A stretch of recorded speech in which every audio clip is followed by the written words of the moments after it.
What's going on, family, and welcome back to Israel's Movie Reviews. And today we're going to be discussing Black Panther, Wakanda Forever.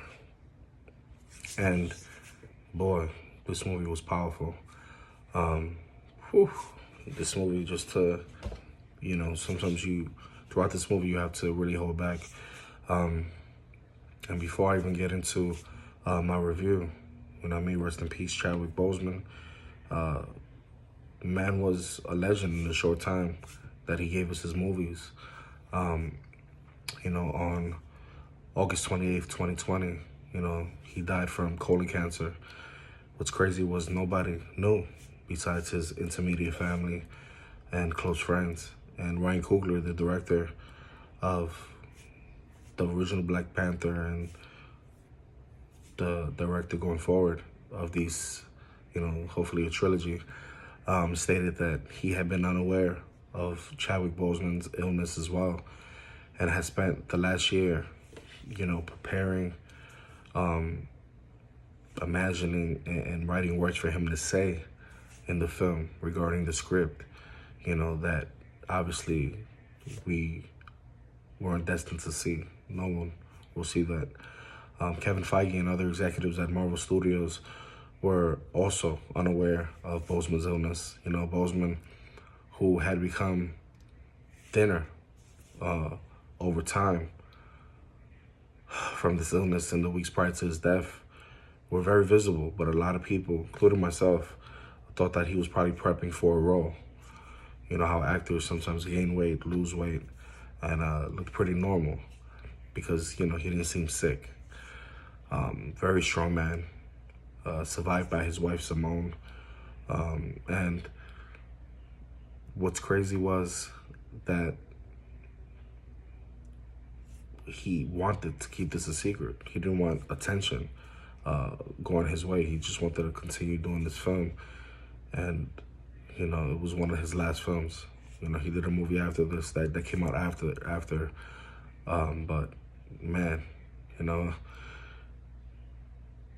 what's crazy was he had been gaining, weight back in September of 2020, ahead of filming the sequel in March 2021.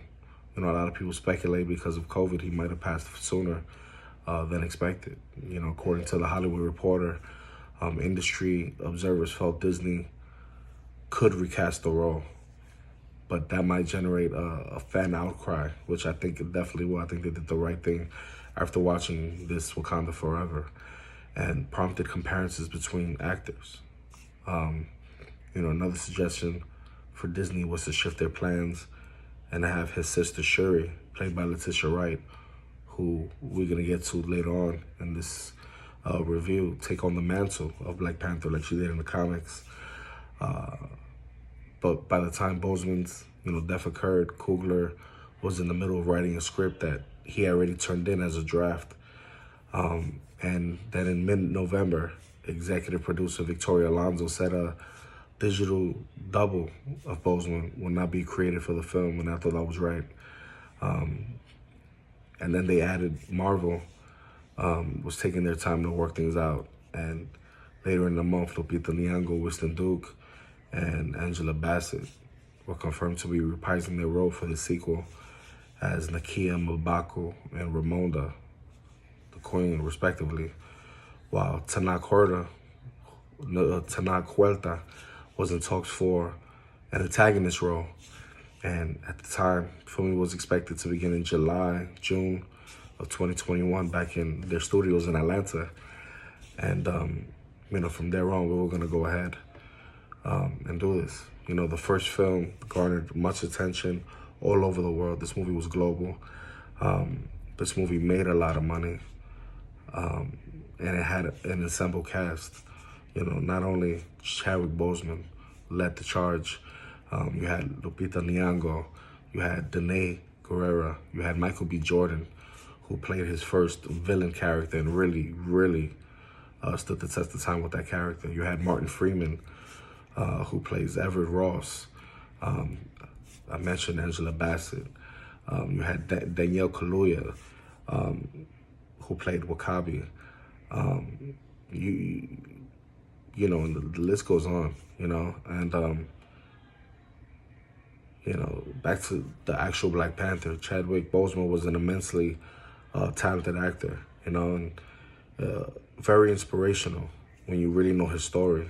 He was a very inspirational individual who affected all our lives, whether you knew the man or whether you saw his videos, his movies. He was very professional, very personal. His portrayal to me of T'Challa, the Black Panther, to me will always be an iconic one. It's transcendent. It transcends any iteration of the character in any other medium. Regarding Marvel and their past and their films, I think this is the most impactful character they had. And it's for that reason that I don't think they should recast the character. They should bring up somebody new. And after you see this movie, you'll realize that in the future, they will have one. And now we'll get, back to the movie. I love what they did with this film. This film, basically, in a summary, in a nutshell, because I don't want to spoil anything, I want you guys, going to this movie is very, very different than going to the original Black Panther movie. The other Black Panther movie is very colorful. Not that this one isn't, but the whole vibe is different. It's shifted. This movie is much darker. The leaders of the kingdom of Wakanda are fighting to protect the nation from these invading forces, right? In the wake of, the King T'Challa's death, and the way they put him to die in the film is very respectable. While, you have new threats that are emerging from the hidden undersea nation of Talakan, ruled by none other than Namor, one of the first characters in Marvel history, and he's usually plays as an anti-hero. And he's in this film, Ryan Coogler, before he took Black Panther, he said to Marvel, do not include Namor in none of your projects because I want to use him in the next Black Panther movie. And that's exactly what happened. And boy, this is another star-studded lineup. You have Letitia Wright playing Shuri, who is the Princess of Wakanda, who designs new technology for the nation. Her role for the most part. And what I love about this film is Letitia Wright was given a much larger role in the film following the death of her brother in the film, Chadwick Boseman, who starred in these previous, movies in the MCU media, right, as Shuri's older brother. And what I love about Shuri is she turns to technology as a way to grieve her brother. And it plays out so nice in the film. This film, Letitia Wright is definitely going to give you moments in this film where you're going to be tearing. You're not going to know. Something's going to come over your body and you're going to end up tearing. She plays she's the heart of the film, literally. Then when you move over a little bit, you get Lupita Nyong'o, who plays Nakia, who was T'Challa's love interest in the first film. She's basically a war dog who's on the cover.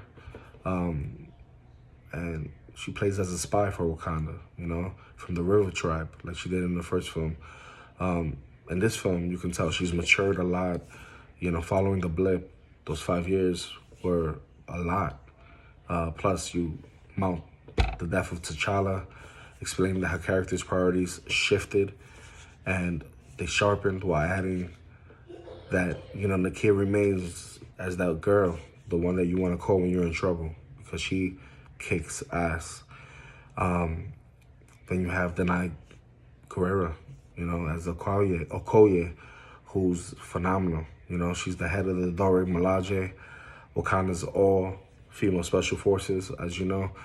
And what I like about this film was, she was able to explore many facets about herself.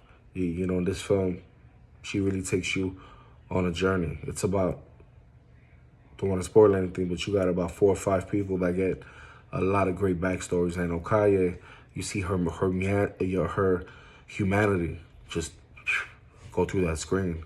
She's such a beast. She is. I loved her in the film. Loved her in The Walking Dead. She's just one of my favorite characters in Marvel. You have Winston Duke, who plays M'Baku, who is this powerful warrior who's the leader of Wakanda's mountain tribe. And the Jabari, right? And what I like about him in this film, coming off the events of Infinity War and Endgame, the tribe is no longer isolated from the rest of Wakanda in the film. He's basically trying to get used to the world of Wakanda, right? Because they were in the mountains for so long. And much like in the real world, where, we're trying to do things in regards to the pandemic and stuff like that, you know what I mean? You just trying to exist. And I think he does a good job in the film. He gives you some really powerful moments as well. Winston Duke is really turning into one of my favorites. Then you have the newbie, who's pretty much a surprise in this film, Dominic Thorne, who's about to get her own show on Disney Plus called Ironheart, and she plays Riri Williams, who ends up being Ironheart, who's basically a breath of fresh air. She's an MIT student and genius inventor who comes out of Chicago, who creates a suit of armor that rivals the one built by Tony Stark. Director Ryan Coogler noted that Williams is kind of a foil to Shuri, and adding that there's a thread of similarity between the two. And the chemistry between the two characters in the film, I think, was top-notch. Between the two, even though they're very much alike, they're very different at the same time. Their relationship representing a similar exploration of the, diversity of the Black experience, as well as T'Challa and Killmonger's relationship did in Black Panther. They assumed that pretty much same relationship in this film. I'm over here fighting. See what I'm saying? Black Panther got me crazy too. But their dynamic in the film, I think, is nothing but top notch. And then you have Florence Kasumba, who plays Ayo. She's also a member in second command in Dora Milaje. The only thing I can really say about her is she gets a little more to do in this. And if you've seen her in any other films, she is a badass. She's just one of those women that you don't want to fuck with, You have a lot of people to mention, but I'm only going to mention the ones that really stood out. And you get the addition of Namor here, who's so grand, right? The king of the Talalocan nation, an ancient civilization of underwater people that are dwelling down there, who refer to him as the feathered serpent god of Kukulkan, if I mentioned that correctly, you know what I mean? The actor that plays him, Tanak Huerta, said that Namor decides to get involved in the surface world after, T'Challa publicly reveals the truth of Wakanda at the end of the first film, who consequently puts Talakan in jeopardy, leading Namor and his people to take action to protect themselves. But that's a subplot for the most part. In this film, Namor's after something else, someone else, without spoiling anything. But he is confirmed to be a character that is a mutant, as he is in the comics. He's actually the first mutant in the MCU to be mentioned in the MCU so far. So, he's an anti-hero at the end of the day. Explaining that is, something you got to realize and see for yourself when you see the movie. He's going to have wings on his ankles. He has pointy ears. His powers in the film are second to none. The CGI in this film was remarkable. And he's a badass, If I was to describe his character, he's kind of an asshole. He's kind of a romantic, and he's just incredibly powerful, And kudos to the actor, because he learned a Mayan language for this film as well. He learned how to swim. Crazy, right? Namor didn't know how to swim before this. So,